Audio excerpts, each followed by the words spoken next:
पूरा राजस्थान भी। देखिए, इस बीच एक बड़ी खबर आपको बता दें, सीएम गहलोत के ओएसडी लोकेश शर्मा का बड़ा बयान सामने आया है। इस वक्त की बड़ी खबर, सीएम गहलोत को बताया है हार का जिम्मेदार। ये बड़ी खबर है इस वक्त की, इन्होंने हार का जिम्मेदार अशोक गहलोत को बताया है। बिल्कुल, और इसी बीच वो कह रहे हैं कि 25 सितंबर 2022 को ही हार तय हो गई थी, जब आलाकमान के खिलाफ विद्रोह करके आलाकमान की अवमानना की गई थी। उसी दिन से ये खेल शुरू हो गया था।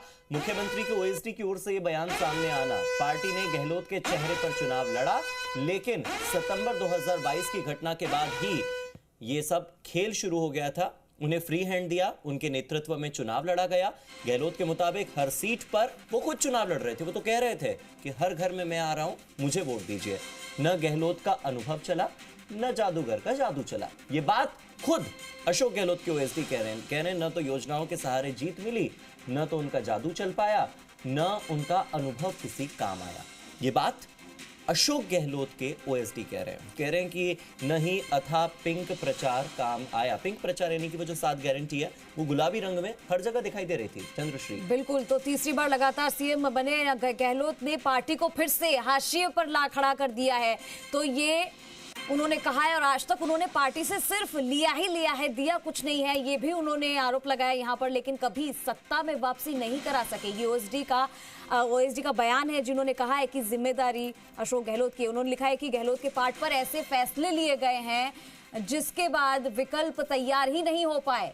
तो यहाँ पर सीधा सा उन्होंने पूरा ठीकरा जो है अशोक गहलोत के ऊपर फोड़ दिया है। ओएसडी ने कह दिया है कि यहाँ पर मुख्यमंत्री अशोक गहलोत, जो कि पूर्णतया से जिम्मेदार है इस हार के, ना ही अथाह पिंक प्रचार काम आया और ना ही उनकी, देखिए, गारंटियों की यहाँ बात हो रही है। तीसरी बार लगातार सीएम रहते हुए भी वो जीत नहीं दर्ज करवा पाए और ये बड़ी हार का सामना यहाँ पर कांग्रेस पार्टी को करना पड़ा। गहलोत ने पार्टी को फिर से हाशिए पर लाकर खड़ा कर दिया, उसी जगह पर जहां पे पहले उसकी हालत थी। आज तक उन्होंने पार्टी से सिर्फ लिया है, लेकिन उन्होंने फीडबैक में क्या दिया है वो सबके सामने, ऐसा उन्होंने कहा है। तो ये गहलोत के ओएसडी हैं जिन्होंने ये बयान दिया है गहलोत के पार्ट पर।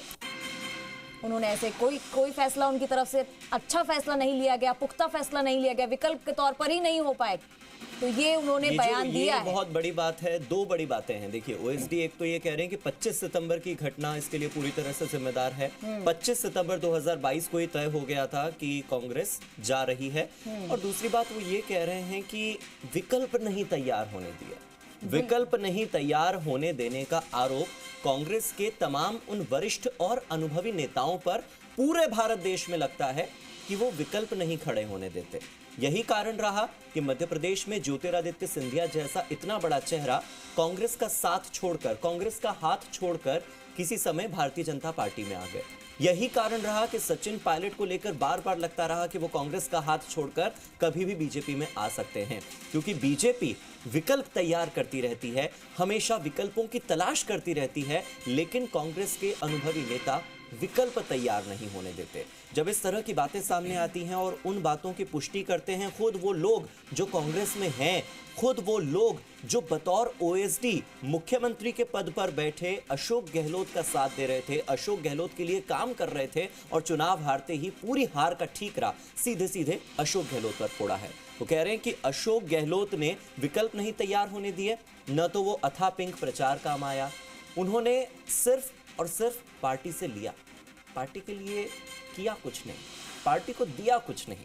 पार्टी को एक विकल्प दे देते, पार्टी के लिए फिर से सत्ता में वापसी का रास्ता बना देते, लेकिन उन्होंने कुछ नहीं दिया, सिर्फ लिया है।